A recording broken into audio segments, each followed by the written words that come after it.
game music.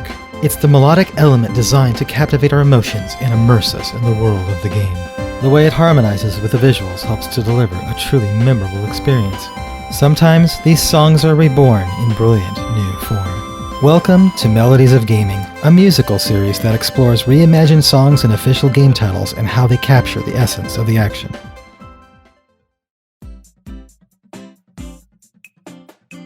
In this extended episode, we will examine the music of Super Mario Maker 2 for the Nintendo Switch and how the reprised themes have changed from the originals of their respective games. I'm Matthew Kierkegaard, but you may know me as Peach Toadstool. For today, we have the great pleasure of introducing 8-Bit Music Theory, whose YouTube channel features excellent detailed analyses of video game music.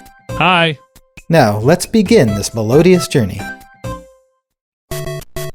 In the 1980s and 1990s, the Super Mario Bros. Series on the NES and Super Mario World on the Super NES brought joy to Nintendo fans all over the world. Gaming history was forever changed, not just by the now iconic characters and innovative game design, but also by Koji Kondo's legendary soundtracks. The music he wrote is still influencing and inspiring composers to this day. Many fans have dreamed of a way to create their own 2D Super Mario stages. Over the years, various unlicensed level creators, such as Lunar Magic and Super Mario Bros. X, have been made, but they mostly have been limited to 16-bit graphics and non-Nintendo platforms. The demand for something official was there, and Nintendo knew it. After 3 decades since Mario's first adventure, Super Mario Maker came to the Wii U. It enabled aspiring makers to design 2D courses in the styles of the aforementioned classics and even new Super Mario Bros. U. The music for Super Mario Maker was abundant. Most of the stage themes from the classics returned in their original glory. All new content was composed by Koji Kondo, along with Naoto Kubo of Super Mario Odyssey fame, and Asuka Hayazaki, known for New Super Mario Bros. On the Nintendo DS. Together, they wrote compositions and remixes to support various new course themes, the editing interface, and game modes. Additionally, the Music Block course asset could be utilized to create custom music, such as demonstrated with the Melody Roads series. #shameless plug. Due to the success of Super Mario Maker, an improved sequel was released for the Nintendo Switch, Super Mario Maker 2. This game features new assets, mechanics, and course themes, as well as a story mode and a side-scrolling take on Super Mario 3D World as a fresh game style.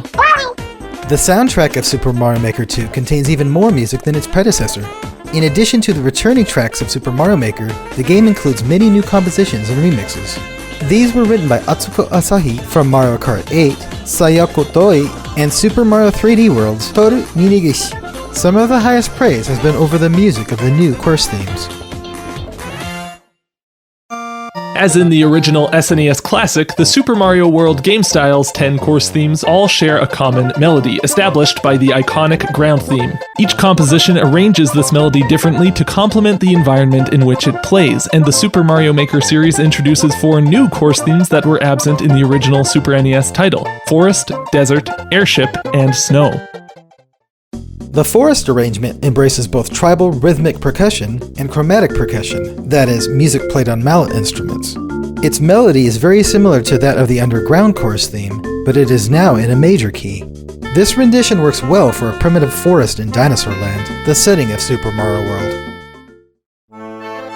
Resembling the mountainous Chocolate Island, the desert course theme visuals may not perfectly match a typical Super Mario desert. But the music sure does. It takes cues from the sun's angry face and presents a sinister minor key arrangement of the ground theme, building the melody off of the Hungarian minor scale, a minor scale with both raised 7th and 4th scale degrees. This, combined with the use of tabla drum samples for rhythmic accompaniment, captures that cartoonish desert music vibe. Making a return from the original Super Mario Maker title, the music of the Airship course theme is set in a minor key and focuses on a marching rhythm, suggestive of military drums. The presentation of brass instruments also contributes to this mood. And the dark melody is very similar to that of the Castle course theme, indicating that the player is in enemy territory and should proceed with caution. Finally, the Snow arrangement lays the holiday cheer on thick. The arrangement is similar to the original ground theme, but reorchestrated for festive strings, horns, glockenspiel, and of course, an absolute necessity for any wintry arrangement: sleigh bells. The melody is altered slightly from its original form, with some of the rhythms straightened out to give off a simpler feeling that fits the tone of the arrangement beautifully. Super Mario Maker 2 introduces the addition of night alternatives for every course theme and game style. In play mode, each nocturnal variation features a unique music box arrangement of the associated course theme. While the instrument appropriately evokes the feeling of a nighttime lullaby, the tempo frequently is faster than what typically would be expected from this set mood. However, in some cases, the instrument and tempo both suit the atmosphere very well, even if just by coincidence. For instance, the presentation of the music box in the Super Mario Bros. Ghost House at night gives an eerie vibe in a different way than the daytime alternative, befitting the haunted environment. Another example of unintended appropriateness here is the Christmassy sound of the Super Mario World snow theme at night, seeming like that of tinkling holiday bells. What may be considered an Easter egg is just how much the Super Mario Bros. Ground Night theme resembles the music box melody in Super Mario Bros. 3, a tune that puts all Hammer Brothers on the map to sleep. Imagine that. The vast majority of new arrangements are found in Make mode. There's one for every associated course theme, each being a dreamy remix of the music heard when playing these courses. These tracks randomly flip between different sets of instruments, with 7 separate instrument channels set to fade in or out as the piece goes along. This helps prevent too much repetition, which is important as the maker will likely be listening to these arrangements on loop for a long time while building courses. The otherwise absent melody is revealed with the placement of enemies, items, and scene assets. Whenever one of these building elements is placed, its name is sung in time with the melody line, and a chain of several placements in a row reveals more and more of the tune's melody. What a creative way to present the music in a game all about creativity. While these remixes are usually atmospheric, they are sometimes catchy too. The Super Mario 3D World Groundmaker arrangement is a remarkable example of this, with the key element being the jazz scat pops, which are reminiscent of the a cappella bands from the 1950s. The addictive flow keeps makers motivated and in the groove of building a course. As a side note, the bop and dow samples are generally the same as those found in the Roland keyboard used to create Game Explain discussion themes, as mentioned in an earlier video about the game.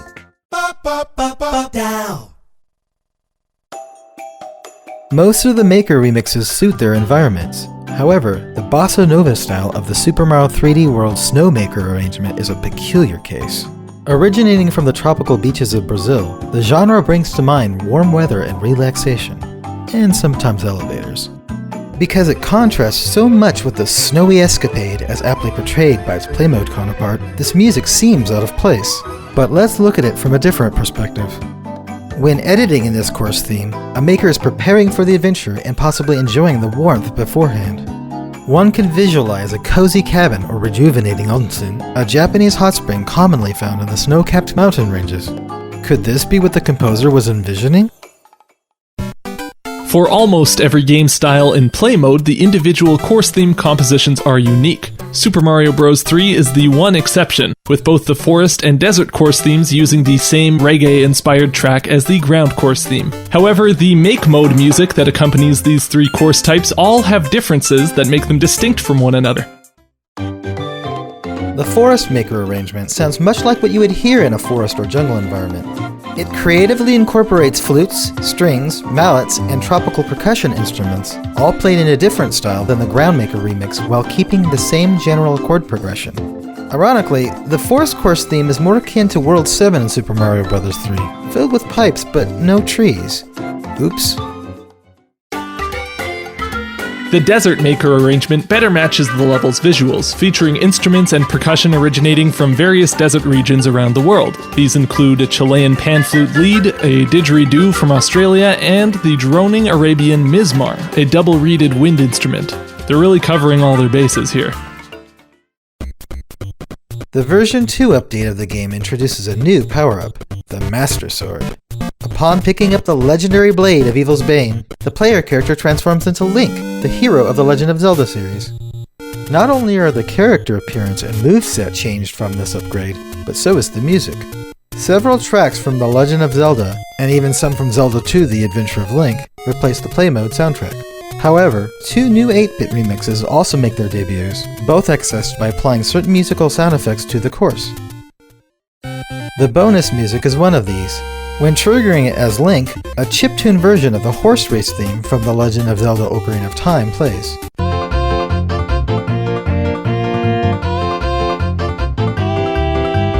It's a good choice for fast-paced action, especially a sprint to the goal pole. The peaceful musical sound effect never changes with the course theme, but when playing as Link, it transforms into an 8-bit rendition of the Great Fairy's fountain theme.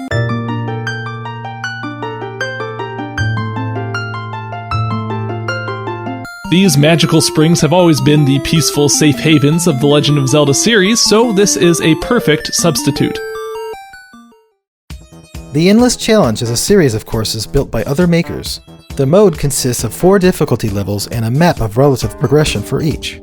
The Expert and Super Expert difficulties have map music derived from the Valley of Bowser from Super Mario World.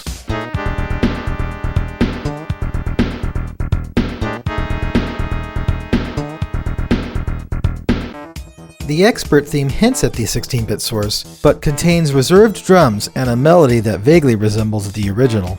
Its dark, ethereal quality indicates that conditions are rough, but the toughest challenge is yet to come. Conversely, the Super Expert theme feels fully developed into an enhancement of the original theme. The familiar slap bass takes center stage, the snare delivers more action, and the classic melody informs the player that they have arrived at the ultimate test of survival. The story mode in Super Mario Maker 2 tells a simple tale surrounding the construction of Peach's castle. Consider this your spoiler warning for those of you who don't want to know how this ends. Mario, Chief Toadette, and the Builder Toads just finished constructing Peach's castle when, by an act of carelessness, it's completely erased by a particular naughty dog. No, not that naughty dog, but they do make some awesome games. This one, Undo Dog. Despite his powers, he never undoes this mistake, and so Mario and company must band together to rebuild Peach's castle from scratch. The music that progresses over the stages of development should be very familiar to longtime fans of the Super Mario series. It all started with Peach's very first castle in Mario's initial 3D adventure.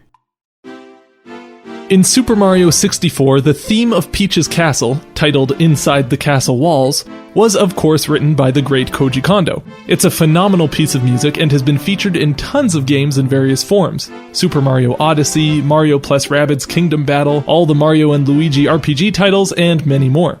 As the name suggests, the music usually plays in every interior location within the castle. The theme starts in C with short staccato strings accented by pizzicato or plucked strings. They play bouncy phrases that successively fall in pitch. And then a unique imperfect cadence cues a repeat of the first 7 measures. It somewhat resembles chamber music performed by a string quartet. The section closes off by resolving to our tonic C chord by way of a first inversion D flat chord, played in short rhythmic stabs by the strings. The following section contrasts the previous short, choppy string parts with rich legato strings playing a melody that takes one phrase and moves it up higher and higher before falling back down to start again. This time a low horn line joins in, fleshing out the section a little as the melody once again rises up to a climax. This time, instead of floating back down to start the section over, we get another D flat to C resolution in the same short rhythm to close out the tune and loop back to the beginning. This piece is a true classic. The restoration of Peach's castle consists of 5 stages of development, starting with a barren field and ending with castle completion. The 3 intermediate stages all have 2 variations of their themes, At Rest and When Building. The sounds of construction create an additional layer of stylish percussion in time with the music. For the sake of simplicity, we'll just observe the themes when the Builder Toads are taking a wee break. First off, the empty field. Just like Peach's castle in the game, the classic theme is being built from the ground up, and this tune is the musical equivalent of laying the foundation. We have a simple, stripped-down solo guitar arrangement that closely follows the chord structure of Inside the Castle Walls, with only brief and vague hints towards the source melody. There are definitely some liberties taken, including this sick chord progression of E minor to B flat 9 to B over A to F major 7.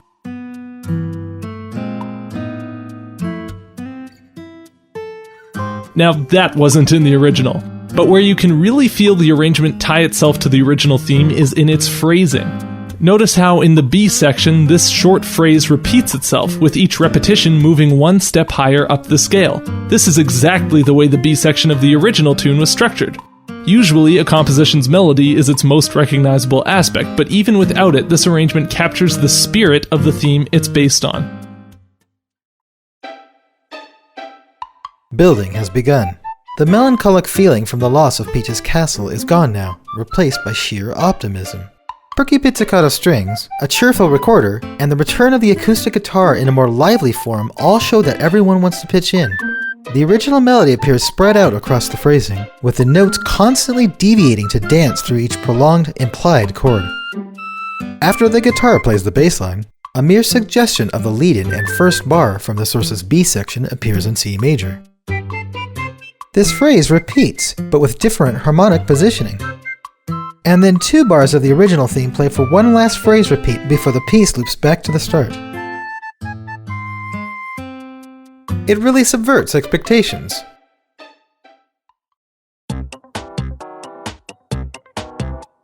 Now the construction is really underway, and with it comes a slightly industrial tinge to the music. The syncopated bass line and tight drum backbeat lay down a fantastic groove for the alternating crunchy and bubbly synths to play over. The main melody from the first part of Inside the Castle Walls is finally here in its entirety, played by this harmonized synth part.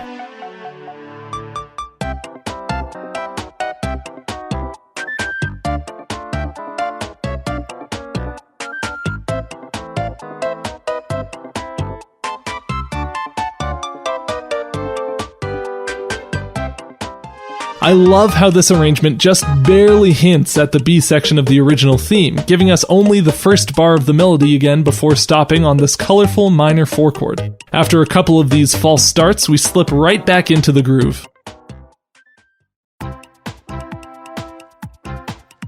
Peach's castle is almost complete at this point, and the introduction of the bold horns reflects this proud advancement. The percussion is more varied this time, even without the added construction sounds. Furthermore, the strings ensemble, the most iconic instrument set of Inside the Castle Walls, makes its return, although played differently.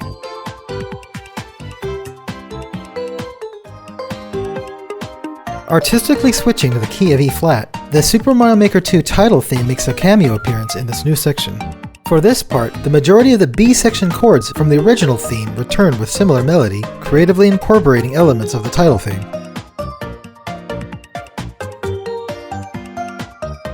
This all transitions to a more faithful take on the classic with a strings lead. Towards the end is an outstanding substituted chord progression before the clever half cadence leads the piece back to the key of C. These chords extend from A half diminished 7th to E flat 7th over D flat.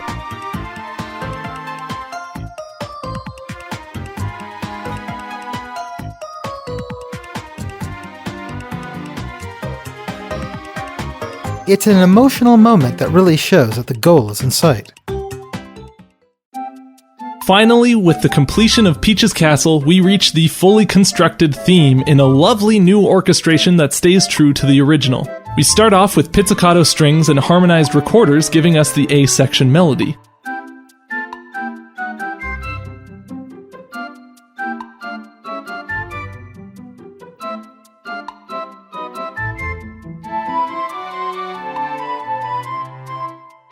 The B section starts off simply with a cello lead and horns before exploding out into full, lush string orchestration that feels like a realization of Kondo's original vision if he hadn't been constrained by the N64's hardware. I love the way the winds build up into this climactic section, especially the flute run up to the high melody part.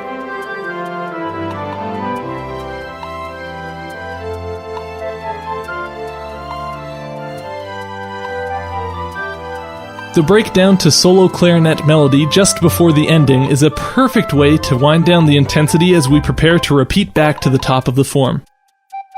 Beautiful.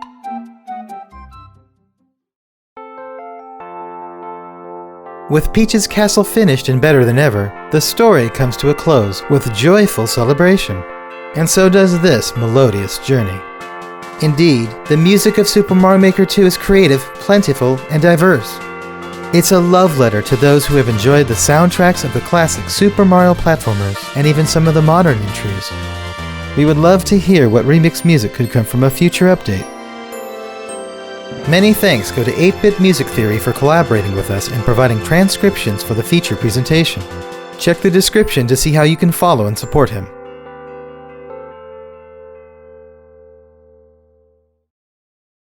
That's all for this episode of Melodies of Gaming. Thanks for listening. If you enjoyed this musical analysis, consider giving it a like and let us know which reimagined game music you would like us to examine in the comments below, and we may feature it in a future episode. Please be sure to subscribe and ring that notification bell if you haven't yet. And of course, stay tuned to GameXplain for more Melodies of Gaming and other things gaming too. Until next time, ciao!